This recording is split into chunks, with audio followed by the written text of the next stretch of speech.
back to our podcast. So it is called A Dark World Beyond. And today we have with us Ella Mitro and my co-host, Sage Batisto. Pause it. Explain what our favorite parts were in the book. Sage is going to say her favorite part, and I'm going to say my favorite part. So my favorite line was on page 155, and it said, takes one of the point balls from the gun and squeezes it in between one ball, its finger. So basically, this is kind of showing that everyone in the book have no freedom, and the things they do are not fun, really, at all. But when they try to make it fun, it's like in previous things, like with the paintball, like bullets, as they do. Like, they're trying to make it fun by, like, taking all the paint out and everything. And, like, if they make it fun, it will definitely be more fun. So, here's Ella's line.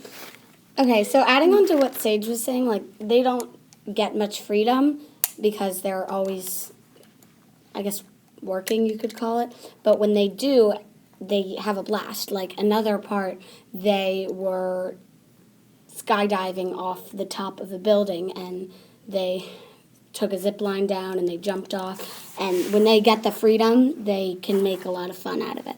Okay, so now we're going to call in a caller to see what one of their favorite things are, but first we're going to hear Ella's favorite line. Okay, so my line was also, never mind, Al's too big for the body bag. Someone has brought a large black bag to put the body in. This was on page 304 and 303. So basically what was happening was Al was getting extremely stressed and felt like he had no friends whatsoever, and he just was so unhappy at Dauntless. So instead of being factionless, he jumped into the chasm and killed himself. And they had to get a bag to put his body in, and he was too big for the bag.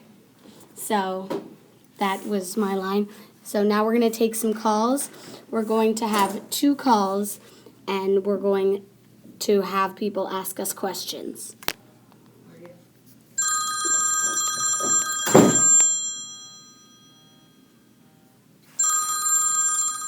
Yes, so this is caller number 3. And caller number 3's question is, What do you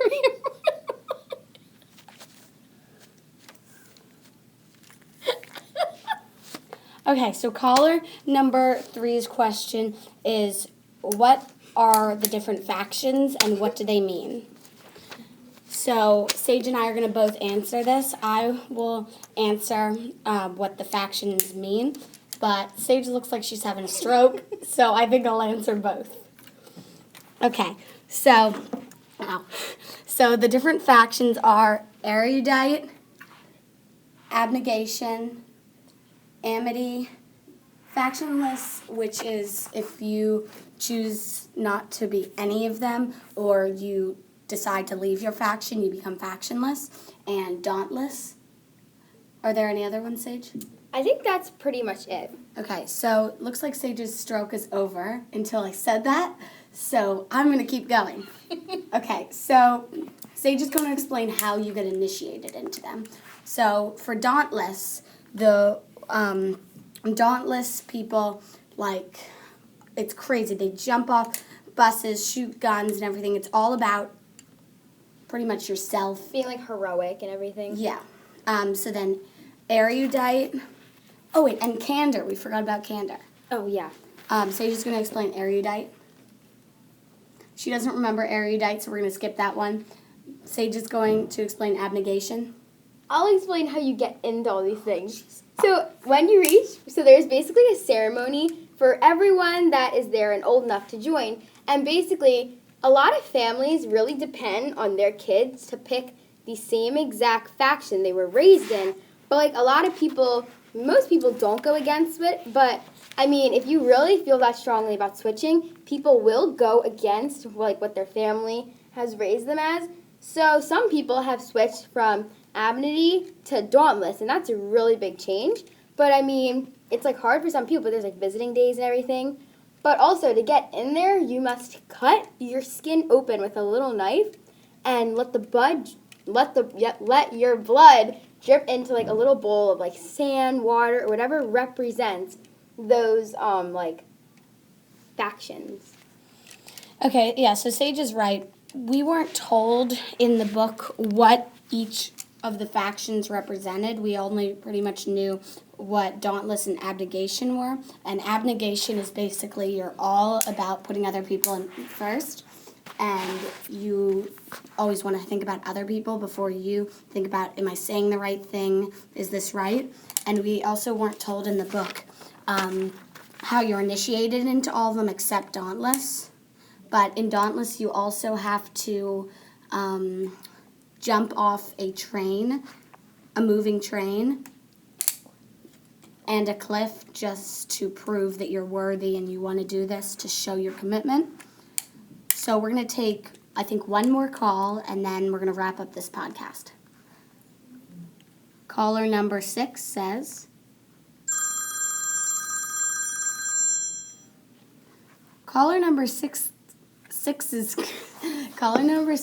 question is, in the book, who is your favorite character? Sage is going to answer first, and then I'll answer. Ow!